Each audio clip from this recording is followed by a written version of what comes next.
Piala Dunia 2026, The Art of Suffering. Bagi mata awam, menerjang badai pasir di garis cakrawala tanpa batas adalah sebuah misi bunuh diri yang tidak masuk akal. Mengapa seseorang dengan sukarela menyerahkan raga mereka pada panas yang memanggang dan resiko maut yang mengintai di balik setiap bukit pasir?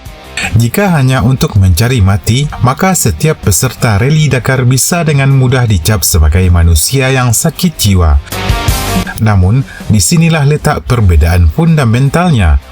Dakar bukanlah panggung bagi mereka yang putus asa, melainkan altar bagi mereka yang telah mencapai puncak kompetensi. Mereka tidak datang untuk menyerahkan nyawa pada nasib, mereka datang dengan ego yang telah ditempa. Di balik kemudi, ada manusia yang telah menghabiskan ribuan jam untuk melatih refleks, membedah mesin hingga baut terkecil dan mengasah insting navigasi hingga setajam silet. Tanpa persiapan yang presisi, tindakan ini adalah kegilaan. Namun dengan keahlian yang matang, Dakar menjadi sebuah uji validasi. Ini adalah dialog sunyi antara manusia dengan kemampuan dirinya sendiri. Mereka membutuhkan medan yang paling brutal di bumi untuk membuktikan bahawa ego mereka bukan sekedar klaim kosong. Penderitaan fisik, dehidrasi dan keletihan yang luar biasa hanyalah instrumen pengukur harga diri. Garis finish bukanlah sekadar akhir dari sebuah balapan, melainkan sebuah proklamasi bahawa mereka adalah penguasa atas rasa takut dan keterbatasan mereka sendiri. Kerana pada akhirnya, bagi seorang petualang sejati, tidak ada yang lebih mengerikan daripada memiliki kemampuan luar biasa yang tidak pernah diuji oleh tantangan yang dianggap mustahil. Mereka tidak sedang mengejar maut, mereka sedang mengejar bukti bahawa mereka benar-benar hidup. Inilah alasan mengapa olahraga ekstrem, sebrutal apapun resikonya, tidak pernah sepi peminat. Ia bukan sekadar hobi bagi pencari adrenalin, melainkan sebuah aktualisasi pengujian diri yang terbaik dari yang terbaik. Di dunia yang semakin nyaman dan teratur, manusia membutuhkan sebuah kawah candera di muka untuk mengetahui di mana letak batas kepatutan mereka. Olahraga ekstrim adalah satu-satunya panggung yang tidak bisa dimanipulasi oleh narasi atau pencitraan.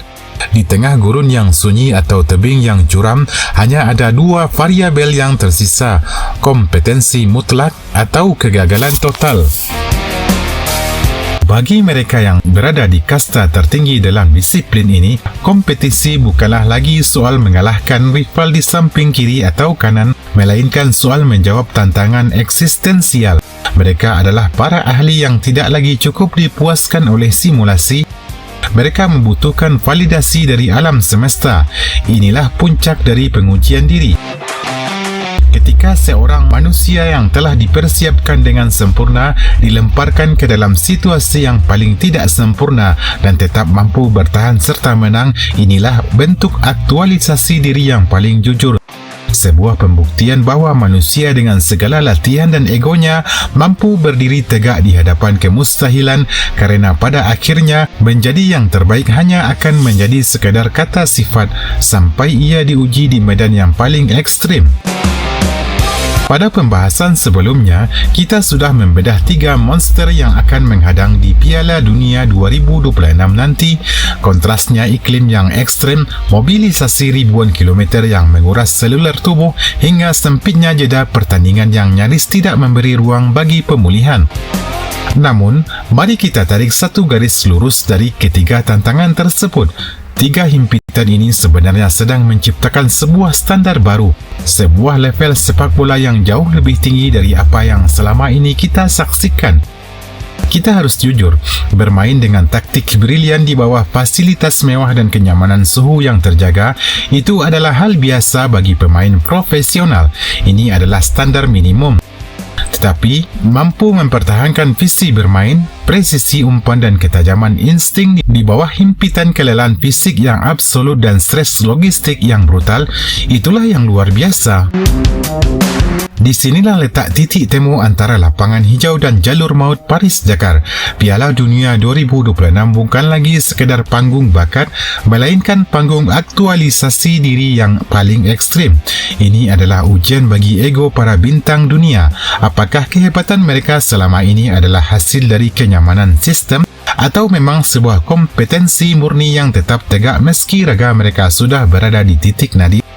Dunia tidak lagi hanya mencari siapa yang paling jago mengolah bola. Dunia sedang menunggu siapa yang paling mampu bertahan hidup di tengah kekacauan.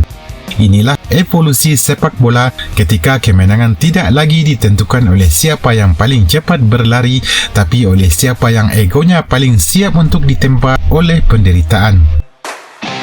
Dunia tidak lagi hanya mencari siapa yang paling jago mengolah bola, sebab kita harus melihat ini dengan kacamata realistis. Seperti halnya rally Paris-Dakar, ketika seseorang dengan ketahanan fisik atlet biasa dengan kemampuan balap standar nekat mengikuti rel tersebut, maka kita bisa memastikan satu hal, orang ini sedang cari mati. Jelas ini bukan tindakan yang waras, itu adalah kegilaan tanpa dasar.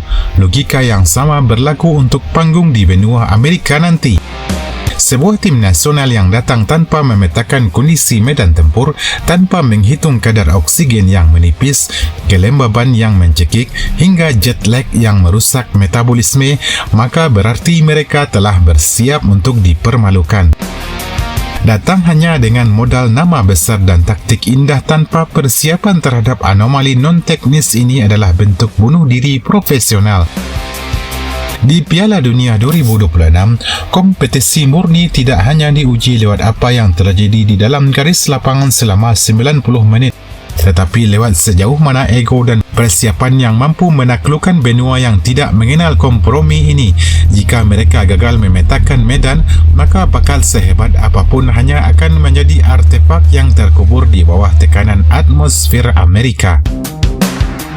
Namun, bagi kita para penikmat layar kaca, disinilah letak tontonan yang justru jauh lebih menarik dibandingkan edisi Piala Dunia sebelumnya. Kita tidak hanya akan melihat adu taktik, melainkan sebuah seleksi alam yang jujur.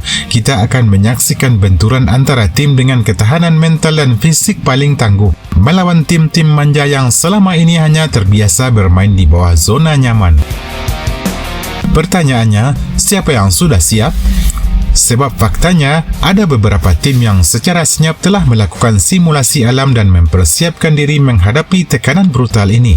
Namun di sisi lain, ada pula yang masih terlena dengan nama besar, merasa cukup hanya kerana memiliki skuad dengan nilai pasar yang mahal. Sepertinya akan sangat menarik jika kita membedah tim mana saja yang sudah melakukan simulasi untuk menghadapi ganasnya benua Amerika, dan siapa yang kemungkinan besar akan pulang lebih awal karena meremehkan medan tempur ini. Tapi kita simpan pembahasan ini untuk episode berikutnya.